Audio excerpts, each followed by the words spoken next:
Opúsculo Humanitário, escrito por Nízia Floresta, edição atualizada com estudo introdutório e notas de Peg Sharp Valadares, edição em domínio público, Cortez Editora e INEP. Narração de Livros por Osmose, na voz de Príncia de Resende. Agradeceria muito se você pudesse deixar o gostei aí abaixo. Obrigada. Capítulo 61.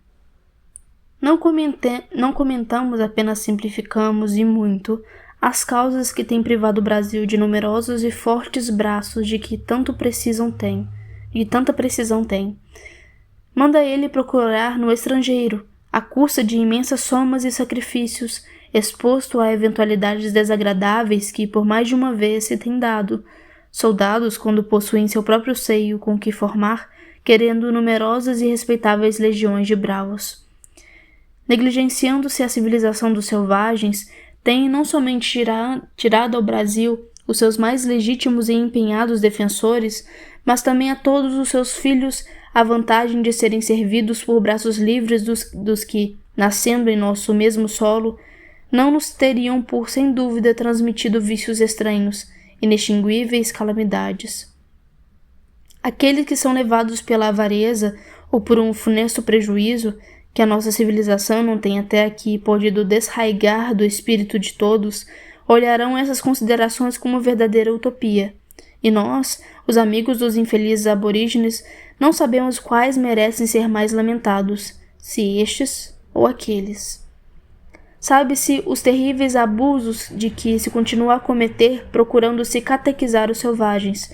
Todos terão lido a narrativa que a respeito fizeram diversos e verídicos viajantes a quem, doando Deus sentimentos humanitários, não pode deixar de profundamente magoar a sorte desses infelizes. Entre outros, ainda há pouco lemos um muito interessante escrito do Sr. Teófilo Benedito Antoni, Viagens à margens do Mucuri, em que esse digno brasileiro fala deles com uma imparcialidade esclarecida e justiça que muito nos tocou. Permita-se-nos citar aqui algumas linhas do relatório dessa viagem que comprovam parte do que dissemos e pensamos a respeito deles. Abre aspas. Em 1849, um sargento e os poucos soldados que ficaram no quartel de Santa Cruz traziam selvagens em contínuos e duros trabalhos. Castigaram-nos com palmatória, chicote e no tronco. No entanto, a medida dos sofrimentos dos infelizes só transbordou quando seus cruéis opressores também lhes tomaram as mulheres e filhas, fazendo do quartel um horroroso serralho. Continua. Atualmente, o encontro dos homens da espingarda com os selvagens prova o terror de que estão esses possuídos e é uma confissão solene dos atentados cometidos outrora por aqueles. Quando uma tribo bravia encontra nos matos um homem de espingarda, o movimento instantâneo dos selvagens é correrem e embrenhar-se. E o único meio de detê-los é obrigá-los a chegar à fala e bradar-lhes repetidamente essas palavras sacramentais. Jacques Menuque, Jacques Gemenuque, que quer dizer, já estamos mansos, já não somos matadores. Ouvindo essa exclamação em que crimes antigos são confessados pelos catequizadores, o selvagem cessa de fugir, depõe o arco e ordinariamente responde, Sicorana, Sincorana, que quer dizer, tenho fome, tenho fome.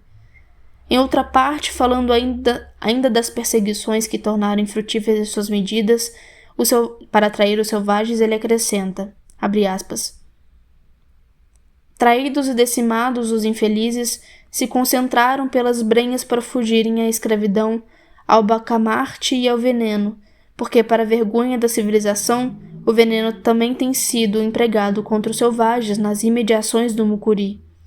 Conta-se até o horroroso caso de uma tribo inteira vítima dos sarampos que, com o fim de exterminá-la, lhe foram perfidamente inoculados, dando-se-lhe roupas de doentes atacados daquele mal. A maior parte dos atentados cometidos pelos selvagens nesses últimos anos têm sido atenuados pela atendível circunstância de haverem sido cometidos em defesa da liberdade de seus filhos e de pudícia de suas mulheres. Fecha aspas.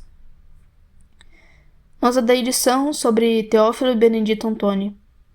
Teófilo Benedito Antônio, nascido em 1807, morte em 1869, pensador brasileiro e político liberal do século XIX.